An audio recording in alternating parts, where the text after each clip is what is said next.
now is not the right moment, but I'm choosing to do so in 3 months' time, first of all, 3.5 months' time. I'm still very much here for those 3.5 months, would be the first thing I'd say. Secondly, I was always, as some of your viewers will know, quite a pessimist with relation to coronavirus. I thought it was a long haul.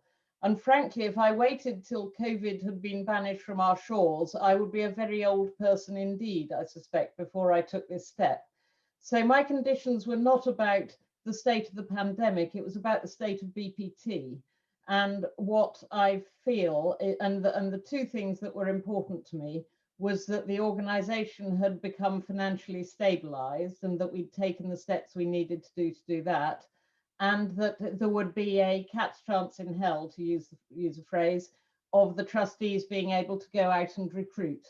And my perceptions, and these are my perceptions, other people might vary, is that with the restructure we sadly had to do at BPT last year, and with the generous support we've received primarily from the lottery and from the Cultural Recovery Fund, though of course we have received very important support from members and donors and friends as well, that the Trust, having shrunk its cost base, is in a position to look forward to the future in a way that a year ago it wasn't. Now, based on your 13 years worth of experience, have you any advice to pass on to a new Chief Executive Officer? Well, I think it'll be a little while before there is one.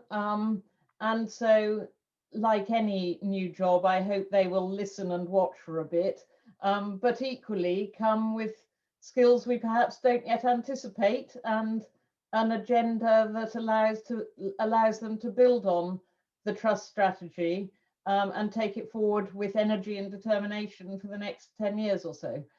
So I would say be their own person, be clear about what they want to achieve, and then work with an extremely good team of staff and trustees to be able to achieve that. What would you say are the main challenges a new CEO will face? Well, Bath Preservation Trust, before pandemics came along, has always tried to do too much on too little in terms of resource. We're asset rich in terms of fantastic listed buildings, wonderful collections, locations sans pareil in Bath, but the income we have to sustain the activities there is dependent on what we can do in those. Nobody pays us to exist, so we have to earn our keep. So keeping an eye on that juggling act is always the big challenge of a CEO of an organization like that, which tries to do too much on too little. It's a common feature of all charities, of course, but BPT is quite stretched in all of that. That's an internal one. Obviously, one wants to look to Bath and say, what are the external challenges? And I would hope that they would wish to defend the value of the heritage while being very open to change and development in the city and the city's economy, and the way in which we perceive our architecture and our way forward.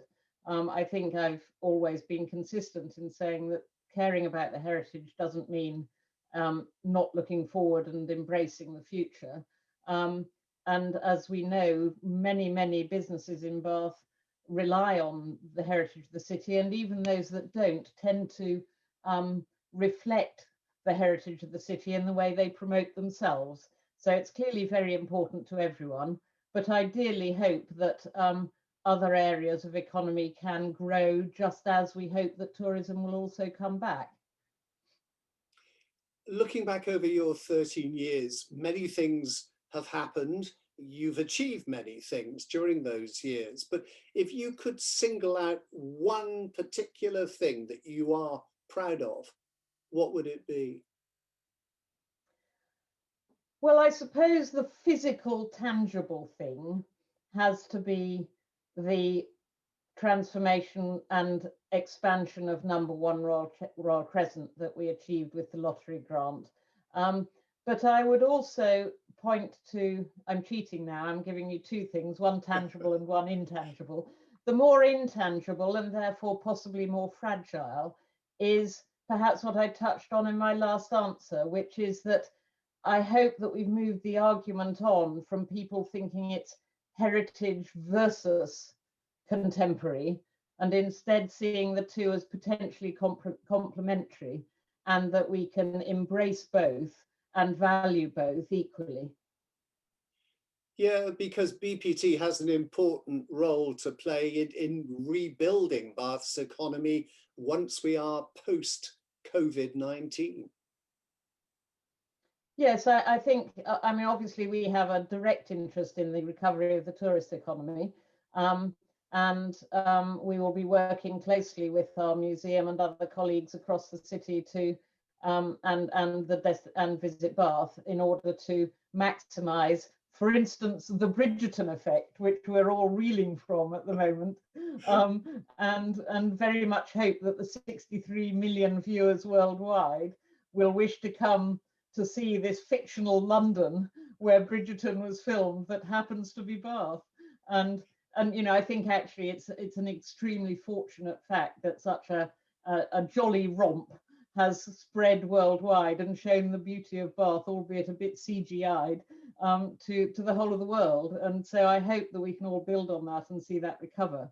The greater challenge that Bath has had for years has been, how do you also make sure that other parts of the economy can grow?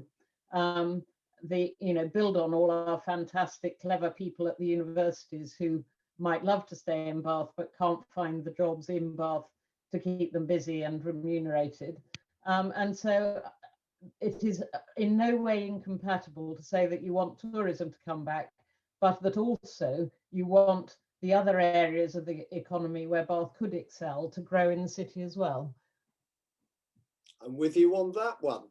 Now, I'm sure a lot of people like me are curious to know how you're going to be filling your time if you're not there behind the desk at number one.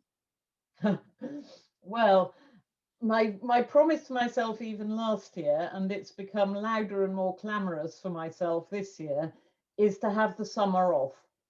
Is that I will actually step back, relax, enjoy the garden. I've booked myself, with my fingers crossed, a long distance path walk, one of those ones where they carry your bags, on the Coleridge Way across Exmoor and a bit of the South Coast Pass. So that's something I've booked in for June.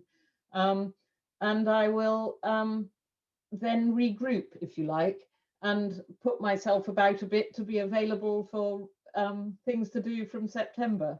I'm not looking for lots of voluntary commitments. I've got the National Trust board for a few years yet to keep me busy on that front.